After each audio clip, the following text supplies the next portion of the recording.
नमस्कार, आप देख रहे हैं मिड कैप बाजार। मैं हूं पूजा त्रिपाठी। नमस्कार, मैं हूं पल्लवी। बाजार आज के सेशन में बेहद कंसोलिडेशन का दौर। यहाँ पर कुछ खास एक्शन देखने को नहीं मिल रहा है। निफ्टी ऑलमोस्ट फ्लैट है। यहाँ पर 9600 इस स्तर को होल्ड करने की कोशिश कर रहा है निफ्टी और फिलहाल लगभग 9618 के लेवल्स पे ट्रेड करते हुए। सेंसेक्स में भी फ्लैटिश टोन पर ही कारोबार हो रहा है। लगभग 70-75 अंकों की कमजोरी यहाँ पर है, लेकिन मिड कैप में हल्की फुल्की खरीदारी आज के सेशन में देखने को मिल रही है। मिड कैप के कुछ एक्शन वाले शेयर्स पर नजर डाल लेते हैं जहां पर आज बाइंग इमर्ज हुई है। इनफैक्ट आज एक खास ट्रेंड देखने को मिला है। जो कर्ज वाली कंपनीज है वहां पर अच्छी तेजी है। जीएमआर इंफ्रा में से एक है। इसके अलावा देखिए रिलायंस कम्युनिकेशन, यहां पर भी 3 से 4% तक की मजबूती देखने को मिल रही है। इंडियन होटल्स, ब्लू डार्ट जैसे तमाम स्टॉक्स हैं जहां पर आज के सेशन में तेजी है। वहीं अगर गिरने वाले मिड कैप काउंटर्स की बात करें तो इमामी लगभग 3% नीचे ट्रेड कर रहा है। वहीं एमआरपीएल यहां पर भी 2% की कमजोरी। एमफेसिस, एनएलसी इंडिया, हैवेल्स जैसे काउंटर्स हैं जहां पर 1 से 1.5% तक की कमजोरी देखने को मिल रही है। एमटेक ग्रुप देखिए लगातार पिछले 2 सेशंस में हमने देखा है कि यहां पर तेजी है। आज भी एमटेक ग्रुप तेज है, ऑलमोस्ट 9-9.5%। इनफैक्ट कैस्टेक्स टेक इस स्टॉक में तो आज अपर सर्किट भी लगते हुए दिख रहा है। लगभग 20% तक की तेजी यहां देखने को मिल रही है। जेएमटी ऑटो यहां पर भी 17% तक का उछाल देखने को मिल रहा है। कोई खास वजह पूछा, ये जो कर्ज वाली कंपनीज है वो आज फोकस में बनी हुई हैं? जी, आज सेबी की बोर्ड की बैठक होनी है जिसमें कि जो स्ट्रेस्ड कंपनी है उनके अधिग्रहण के नियमों पर चर्चा की जाएगी। तो इस वजह से, और इसके अलावा एक और खबर आ रही है कि 12 एनपीए खातों को लेकर जो प्रक्रिया थी वो जल्द से जल्द शुरू होने की खबर आ रही है। तो हम देख रहे हैं जितनी भी लेवरेज्ड कंपनीज हैं, जिसमें कि कर्ज ज़्यादा है, स्ट्रेस्ड कंपनियां हैं, वहां पर आज काफ़ी ज़्यादा तेजी है। और एमटेक ग्रुप के संदर्भ में एक और खबर है पहले भी, आज खबर आ रही है कि एमटेक ऑटो को शायद खरीद सकते हैं। 21 इन्वेस्टर्स ने इच्छा जताई है। तो यहाँ पर इस वजह से एमटेक ग्रुप आज तेजी के साथ, पूरा का पूरा जो ग्रुप है वहाँ पर आज तेजी देखने को मिल रही है। जी चलिए, हमारे साथ आज विवेक गुप्ता जुड़ चुके हैं आपके सवालों का जवाब देने के लिए। और सवाल पूछने का तरीका हम आपको बता देते हैं। आप हमारे टोल फ्री नंबर पर कॉल कर सकते हैं और इसके अलावा फेसबुक और व्हाट्सएप के जरिए भी आप हमसे जुड़ सकते हैं। चलिए शुरुआत करते हैं और सबसे पहले प्रकाश है वडोदरा से अपना सवाल पूछने के लिए। प्रकाश जी नमस्कार, बताइए कौन सा स्टॉक लिया हुआ है आपने? मैडम हमने पटेल इंटीग्रेटेड लिया है 88 पे 2500 शेयर। ठीक है, 88 के लेवल्स पे। ठीक है, हाँ 2500 शेयर जी। तो अब इसका क्या किया जाए?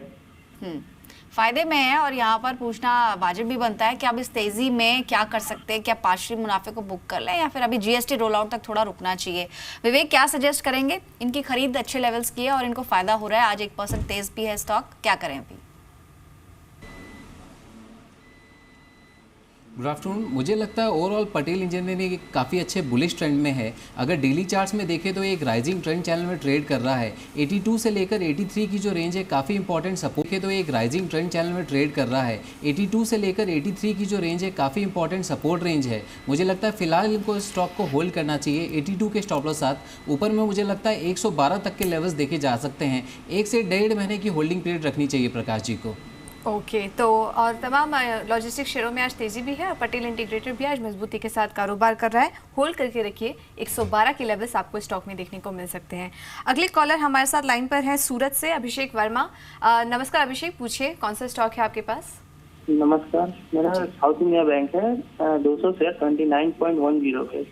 मैंने इसको होल्ड करना चाहिए आज लिए?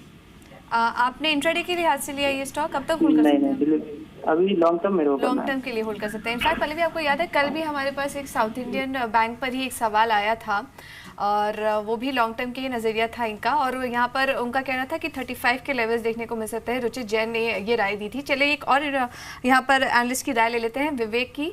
विवेक, साउथ इंडियन बैंक ये स्टॉक आपको कैसा दिख रहा है लॉन्ग टर्म के लिए? आज अच्छी, पिछले 2 दिनों से देखें तो काफ़ी अच्छी तेज़ी है और काफ़ी 3-6 महीने का ट्रेंड देखें तो अच्छी तेज़ी यहाँ पर देखने को मिल चुकी है। क्या राय होगी साउथ इंडियन बैंक में आपकी? ओवरऑल एक काफ़ी अच्छे बुलिश ट्रेंड में है साउथ इंडियन बैंक। अगर लॉन्ग टर्म चार्ट्स देखें तो इसने एक ट्रायंगल फॉर्मेशन से 23 के ऊपर ब्रेकआउट दिया था, जिसका टारगेट मुझे लगता है ऑलमोस्ट 34-35 तक बनता है। तो डेफिनेटली इनको पोजीशन को होल्ड करना चाहिए। ऊपर में 34 से लेकर 35 तक के टारगेट्स देखे जा सकते हैं। 2 से 3 महीने का नज़रिया रखिए और एक रिवाइज स्टॉप लॉस भी अपने पोजीशन में रख सकते हैं। 25 रुपीज़ के रिवाइज स्टॉप लॉस साथ अपनी पोजीशन को होल्ड कर सकते हैं। ठीक है, तो अभी आपको होल्ड ऑन करना है, यहाँ पर आगे और तेजी देखने को मिल सकती है। एक सवाल व्हाट्सएप के जरिए आया है सुरेंद्र जी का दिल्ली से, और एक्सिस बैंक को लेके विवेक ये जानना चाहते हैं। इनके पास क्वांटिटी है 2000 जो कि खरीदी है 472 के स्तरों पर। बैंकिंग स्पेस की बात हो रही है तो उसमें एक्सिस बैंक आपको कैसा लगता है? आज लाल निशान में 508 के आसपास का स्तर देखने को मिल रहा है, क्या सलाह रहेगी आपकी तरफ से? मुझे लगता है एक्सिस बैंक ओवरऑल अगर इसका लॉन्ग टर्म ट्रेंड देखें तो काफ़ी करेक्ट कर चुका है। उसके बाद इसने एक स्ट्रॉन्ग कंसोलिडेशन से ऊपर का ब्रेकआउट दिया है। चांसेस बहुत हाई हैं कि ऊपर में सस्टेन होगा और 580 से 600 तक के लेवल्स देख सकता है। नीचे में 479 का जो लेवल है वो काफ़ी इंपॉर्टेंट सपोर्ट लेवल हो गया है। तो इनकी बाइंग प्राइस 472 के आसपास है, तो 479 के रिवाइज स्टॉप लॉस साथ पोजीशन को होल्ड करें। अगर 535 के ऊपर जाता है तो मोमेंटम और तेज़ देखने को मिलेगा और 600 तक के लेवल्स इसमें देखे जा सकते हैं। तो होल्ड करने की राय होगी। एक्सिस बैंक में 600 तक के लेवल्स आपको देखने को मिल सकते हैं। अगले कॉलर हमारे साथ दिल्ली से ही जुड़े हैं, चंद्र नमस्कार जी, पूछिए क्या सवाल है आपका? मैडम मेरे पास 20 शेयर है रिलायंस के 900 रुपए में। ओके, और कब तक होल्ड कर सकते हैं आप रिलायंस को? मैं लॉन्ग टर्म में। चलिए, कॉन्ग्रेचुलेशंस, काफ़ी अच्छा मुनाफा भी हो रहा है आपको यहाँ पर। विवेक, इन्होंने रिलायंस के 20 शेयर्स लिए थे, 900 की खरीद थी इनकी, और काफ़ी अच्छा मुनाफा हो रहा है। इस वक्त 1400 के आसपास रिलायंस ट्रेड कर रहा है। ये कैसा दिखाई दे रहा है आपको चार्ट्स लॉन्ग टर्म के लिए? देखिए, रिलायंस ने जब 1150 का लेवल ब्रेक किया था तो एक बहुत सेक्युलर बुल मूव का सिग्नल इसने दिया था। मुझे लगता है इनको डेफिनेटली अपनी पोजीशन को होल्ड करना चाहिए। अगर ये बुल मूव कंटिन्यू होता है तो मुझे लगता है रिलायंस में 1800 से लेकर 1850 तक के भी मूव देखे जा सकते हैं। इनकी 900 की बाइंग प्राइस है, तो अभी एक रिवाइज स्टॉप लॉस रख सकते हैं 1230 रुपये का, और ट्रेल करें और 1800 से 1850 के आसपास पार्शियल बुकिंग करने का सोचें। ठीक है, तो 1850 के आसपास पार्शली बुक कर सकते हैं। मुनाफे एक तेजी पकड़ी है रिलायंस में और आगे भी तेजी रह सकती है। फोन लाइन पर अब हमारे साथ गगन है रायगढ़ से। गगन, गुड आफ्टरनून, बताइए कौन सा स्टॉक है आपके पास?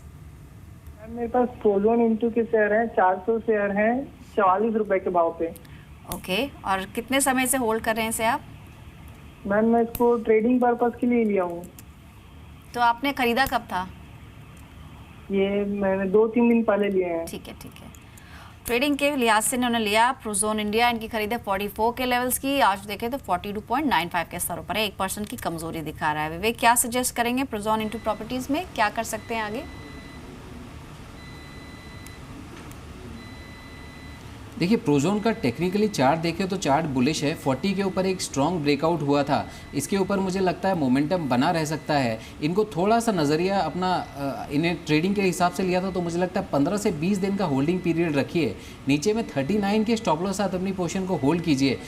अगर 44 के ऊपर ये स्टॉक सस्टेन होता है तो मुझे लगता है 50 तक के लेवल्स फिर से देखने को मिलेंगे, तो घबराने की कोई बात नहीं है। 39 के स्टॉप लॉस साथ अपनी पोजीशन को होल्ड कर सकते हैं। और चलिए, बुलिश ट्रेंड दिखाई दे रहा है। 39 के स्टॉप लॉस के साथ होल्ड करने की राय दी जा रही है विवेक की तरफ से। अगले कॉलर हमारे साथ शिरडी से जुड़ी हैं गीता, नमस्कार। नमस्ते मैडम जी, पूछिए क्या मैडम। जी मैडम, मैंने ICICI बैंक लिया हुआ है 50 शेयर 311 के रेट से, तो अभी उससे मुझे कमिंग चाहिए था आपका। 311 के भाव पर लिया था आपने। आप कब तक बनी रह सकती है स्टॉक में? नुकसान हो रहा है आपको? हाँ, प्रॉफिट होने तक। अभी तो प्रॉफिट बोनस शेयर भी मिला हुआ है उसमें शायद। चलिए, राय ले लेते हैं। विवेक, इनके पास ICICI बैंक का सवाल आया है। 311 के लेवल पर इन्होंने लिया था, तो और इस वक्त हल्का नुकसान यहाँ पर इनको हो रहा है। क्या सजेस्ट करेंगे आप?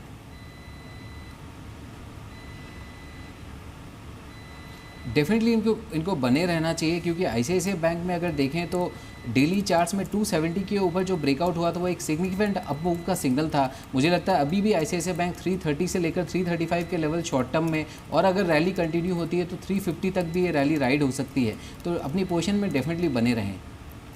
ठीक है, तो अभी आपको होल्ड ऑन करने की सलाह दी गई है ICICI बैंक में। फोन लाइन पर इस वक्त संजय हैं दिल्ली से। नमस्कार संजय, बताइए कौन सा स्टॉक लिया है आपने? मैम मैंने गोवा कार्बन करके लिया है जी, किस भाव पे? 2 दिन पहले 215 रुपए के रेट पे मैंने 300 ले रखा है। अच्छा, और हाल की तेजी में लिया है, तो अभी आपका जो भाव है काफी ऊपर चला गया, इन द सेंस आपको फायदा हो रहा है। कितना समय और दे सकते हैं इसे? मैम वही पूछना चाह रहा हूँ सर से, क्या ये 300 टच कर पाएगा? जिस हिसाब से 3 दिन से इसमें रैली देख रहा हूँ मैं, 20 रुपए 30 रुपए रोज ऊपर ही जा रहा है, तो क्या कोई न्यूज है मैम, इसे होल्ड करूं या काट दूं, वही ठीक पूछना है, चाह रहा हूँ। ठीक है। विवेक, क्या करना चाहिए? अभी गोवा कार्बन के अंदर पिछले 2 से 3 दिन के अंदर ही अच्छा मुनाफा इनको मिल गया है, तो क्या नेक्स्ट जो अगले 2-3 दिन रह सकते हैं यहाँ पर बने रहना चाहिए या फिर इस फायदे के साथ निकल जाना चाहिए? गोवा कार्बन में क्या सजेशन रहेगा आपका?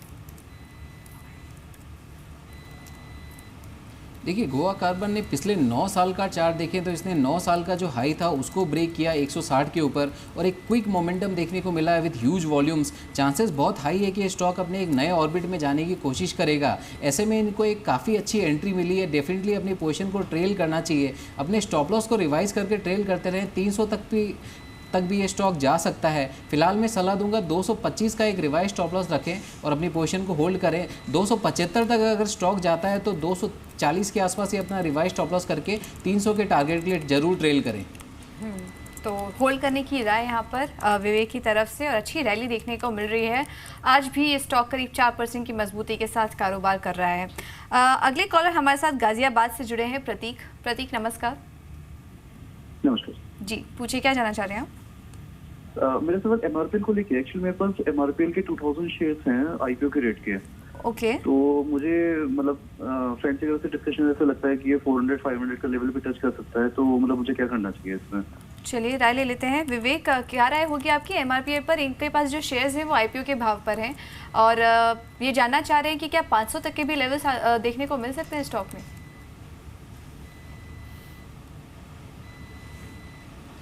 एमआरपीएल में डेफिनेटली बहुत बुलिश सिग्नल्स हैं। 500 तक के लेवल्स के लिए मैं फिलहाल क्लैरिटी नहीं दे पाऊंगा, लेकिन मुझे शॉर्ट टर्म में जो लेवल्स देखने को मिल रहे हैं अगले 6 से 8 महीने में, ऊपर में मुझे लगता है 180 तक के लेवल्स इसमें देखे जा सकते हैं। क्योंकि 95 रुपीज़ के ऊपर एक बहुत स्ट्रॉन्ग रेक्टेंगल फॉर्मेशन से ब्रेकआउट हुआ था टेक्निकल चार्ट्स में, जो कि ऑलमोस्ट 7 साल का कंसोलिडेशन था। इसके ऊपर ब्रेकआउट होकर अच्छे वॉल्यूम के साथ इसने सस्टेन किया है। 180 के मुझे लगता है ये टारगेट मान के चल सकते हैं और 180 तक स्टॉक जाता है तो अपने स्टॉप लॉस को रिवाइज करके फर्दर ट्रेल कर सकते हैं स्टॉक को। ठीक है, तो यहाँ पर ट्रेलिंग स्टॉप लॉस आपको लगाना होगा। फिलहाल बने रह सकते हैं एमआरपीएल के अंदर। आज 124 के आसपास का भाव देखने को मिल रहा है। और इस बीच बीएससी मेंबर रमेश दमानी से हमने बात की। उनका मानना है कि बाजार में नकदी की दिक्कत नहीं है। घरेलू निवेशक बाजार में काफी पैसा लगा रहे हैं। इमर्जिंग मार्केट में भारतीय बाजार सबसे मजबूत है। इंडियन इन्वेस्टर इंडियन मार्केट में आना बहुत जरूरी है for us to make new bull market, to make new highs.